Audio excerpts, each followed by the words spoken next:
नमस्कार दोस्तों, एजुकेशन 24 में आपका स्वागत है। दोस्तों, आज का वीडियो आप सभी के लिए बहुत ही खास होने वाला है, क्योंकि आज के इस वीडियो में मैं आपको बीए परीक्षा में होने वाली 5 ऐसी गलतियों के बारे में बताऊंगा जिन गलतियों को करने से बीए एग्जाम में बहुत सारे बच्चे फेल होते हैं और बहुत सारे बच्चों का नंबर बहुत ही कम आता है। तो अगर आप उन 5 गलतियों के बारे में जानना चाहते हैं तो इस वीडियो को ध्यान से देखिएगा और इस वीडियो के अंदर मैं आपको जो कुछ भी बताऊँगा उसको ध्यान से समझने का प्रयास कीजिएगा। तो आइए देर न करते हुए वीडियो को शुरू करते हैं और बीए परीक्षा में होने वाली 5 गलतियों के बारे में जानते हैं।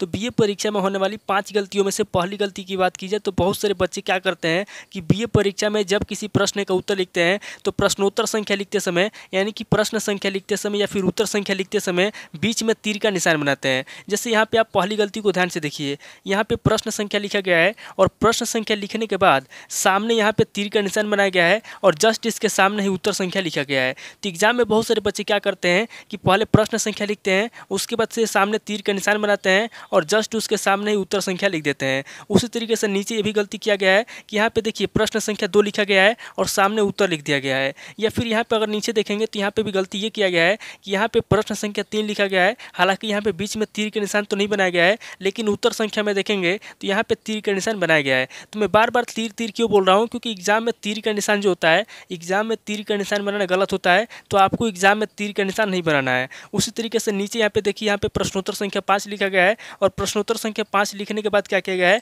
बीच में यहाँ पे तीर का निशान बनाया गया है। उसी तरीके से यहाँ पे अगर आप नीचे देखेंगे तो यहाँ पे प्रश्न संख्या 6 लिखा गया है और बीच में यहाँ पे तीर का निशान बनाया गया है और प्रश्न संख्या 6 लिखने के बाद क्या किया गया है, यहाँ पे पहली गलती तो ये किया गया है कि यहाँ पे तीर का निशान बनाया गया है। उसके बाद दूसरी गलती ये किया गया है कि यहाँ पे इसको कोष्टक के अंदर बंद कर दिया गया है, यानी कि यहाँ पे प्रश्न संख्या 6 लिखा गया है और प्रश्न संख्या 6 लिखने के बाद इसको कोष्टक के अंदर बंद कर दिया गया है। तो इस तरीके से अगर आप एग्जाम में लिखते हैं तो आपका नंबर बहुत ही ज़्यादा कटता है, क्योंकि ये जो तरीका है ये लिखने का बिल्कुल भी गलत तरीका है। उसी तरीके से यहाँ पे नीचे देखिए, यहाँ पे दोस्तों हेडिंग भी उसी तरीके से लोग लिखते हैं, यानी कि जब हेडिंग लिखते हैं तो नीचे जो है कि अंडरलाइन देते हैं। यहाँ पे देखिए, यहाँ पे सबसे पहले तो हेडिंग लिखा गया है और यहाँ पे सामने तीर का निशान बनाया गया है। तो बहुत सारे बच्चे क्या करते हैं कि जब हेडिंग लिखते हैं तो हेडिंग लिखते समय नीचे अंडरलाइन देते हैं, सामने तीर का निशान बनाते हैं और बीच में स्टार बनाते हैं। देखिए यहाँ पे स्टार बनाया गया है, यहाँ पे पहले हेडिंग लिखा गया है, उसके बाद से सामने तीर का निशान बनाया गया है, उसके बाद से यहाँ पे नीचे देखेंगे तो स्टार बनाया गया है। उसी तरीके से नीचे यहाँ पे दूसरे हेडिंग को देखिए, यहाँ पर भी सामने तीर का निशान बनाया गया है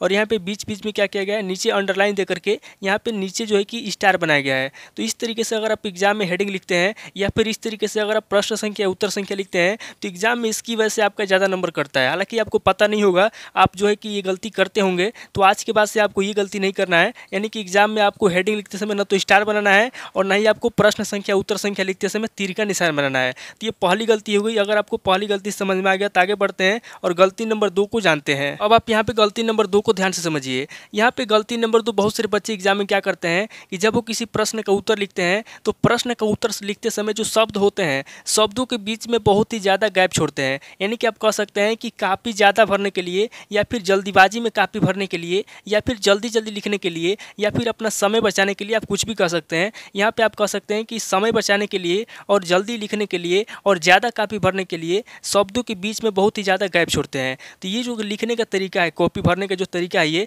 इस तरीके से अगर आप लिखते हैं और इस तरीके से अगर आप शब्दों के बीच में इतना ज़्यादा गैप छोड़ते हैं तो इसकी वजह से भी आपका नंबर कटता है। हालांकि बहुत सारे बच्चे ये गलती करते हैं। बहुत सारे बच्चों के दिमाग में ये होता है कि अगर मैं एग्जाम के अंदर इस तरीके से लिख दूंगा तो मेरा काफ़ी जल्दी भरेगा और बहुत ही ज़्यादा मैं लिख पाऊंगा, और अगर मैं ज़्यादा लिख पाऊंगा तो मेरे को ज़्यादा नंबर मिलेगा। लेकिन हालांकि ऐसा होता नहीं है, क्योंकि जो कापी चेक करने वाले एग्जामिनर होते हैं वो पागल नहीं होते हैं। उनको पता होता है कि कापी भरने के लिए इतना गैप छोड़ा गया है और जल्दीबाजी में लिखा गया इसको। तो अगर आप एग्जाम में दूसरी गलती करते हैं, यानी कि इस तरीके से अगर आप इतना ज़्यादा गैप छोड़ते हैं, शब्दों को दूर दूर लिखते हैं और कापी भरने के लिए जल्दीबाजी में लिखते हैं, तो इसकी वजह से आपका ज़्यादा नंबर कटता है। क्योंकि इस तरीके से जो लिखने का जो तरीका है, आप जिस तरीके से आप लिख रहे हैं, यहाँ पे जिस तरीके से मैं आपको दिखा रहा हूँ, ये जो लिखने का तरीका है ये बिल्कुल गलत तरीका है। इस तरीके से लिखने के लिए आपको नहीं कहा जाता है। लिखने का एक तरीका होता है और शब्दों के बीच की जो दूरी है, शब्दों के बीच की दूरी जो है कि एक सीमित होना चाहिए। यानी कि शब्द आपके ना तो ज़्यादा दूर दूर होना चाहिए और नहीं आपके शब्द ज़्यादा पास पास होना चाहिए। इस बात को आपको ध्यान में रखना चाहिए। तो एग्जाम में आपको गलती नंबर 2 नहीं करना है, यानी कि आपको इस तरीके से शब्दों के बीच में इतना ज़्यादा गैप नहीं छोड़ना है।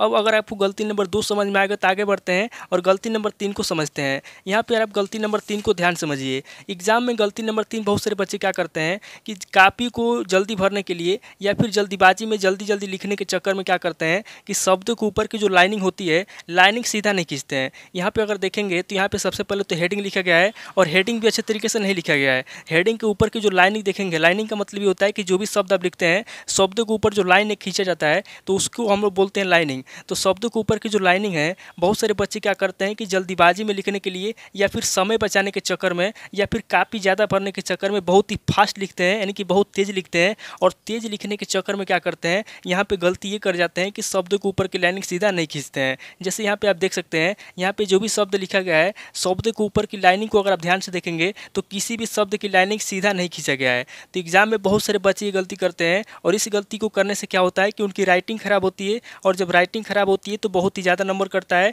और कई बार तो बच्चे इतना गलत तरीके से लिख देते हैं कि उनको जो है कि एग्जामिनर फेल कर देते हैं।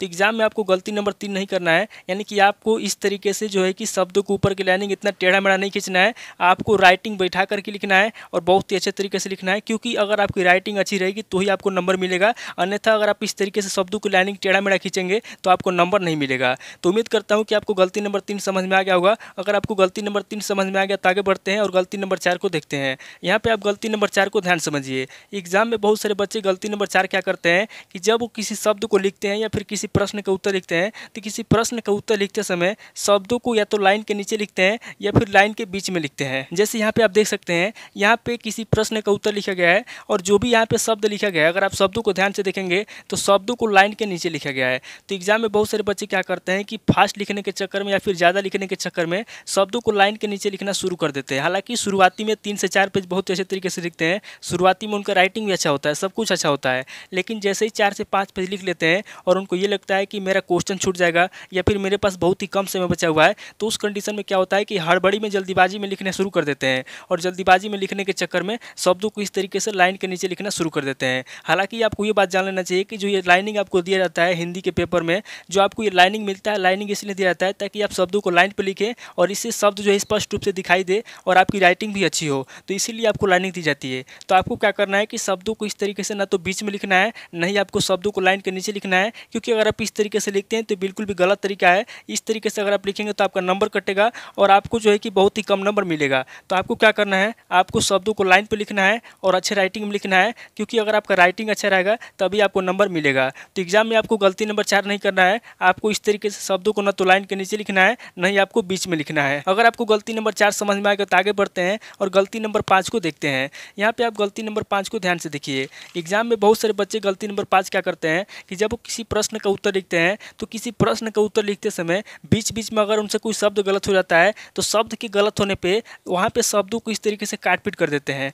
और इस तरीके से अगर आप शब्दों को काट पीट करते हैं तो क्या होता है कि जो भी आपके शब्द होते हैं आपकी पूरी कॉपी के अंदर हाईलाइट हो जाता है, यानी कि साफ साफ दिखने लगता है कि यहाँ पे ये गलती किया गया है। और जब साफ साफ दिखता है कि यहाँ पे ये गलती हुआ है तो उस कंडीशन में क्या होता है कि जो कॉपी चेक करने वाले एग्जामिनर होते हैं उनको जब ये दिखता है तो उसकी वजह से क्या करते हैं, आपका ज़्यादा नंबर काटते हैं। तो एग्जाम में अगर आपसे कोई शब्द गलत हो जाता है तो आपको इस तरीके से काट पीट नहीं करना है, बल्कि उसके जगह पे क्या करना है, उसके जगह पे मान लीजिए कि आपसे ये शब्द गलत हो गया तो उसके जगह पे आपको 20 से एक बार मार्क कर देना है और एक बार मार्क करके छोड़ देना है। इससे एग्जामिनर को समझ में आ जाए कि शब्द गलत हुआ है तो इसको मार्क किया गया है। लेकिन अगर उसके बजाय आप इस तरीके से काट पीट करेंगे, इस तरीके से करेंगे, तो इससे क्या होगा कि आपका जो शब्द हाईलाइट हो जाएगा और एग्जामिनर जब देखेगा तो आपका नंबर कटेगा। तो एग्जाम में आपको 5वीं गलती नहीं करना है, यानी कि शब्द के गलत होने पर आपको इस तरीके से काट पीट नहीं करना है। तो उम्मीद करता हूँ कि आपको 5वीं गलती भी समझ में आ गया होगा। तो इस वीडियो के अंदर मैंने आपको 5 गलतियाँ बता दिया। एग्जाम में आपको बोल कर भी इन 5 गलतियों में से किसी भी गलती को नहीं करना है, क्योंकि ये 5 गलती ऐसी है जो कि एग्जाम में बहुत सारे बच्चे करते हैं और बार बार ये गलती करते हैं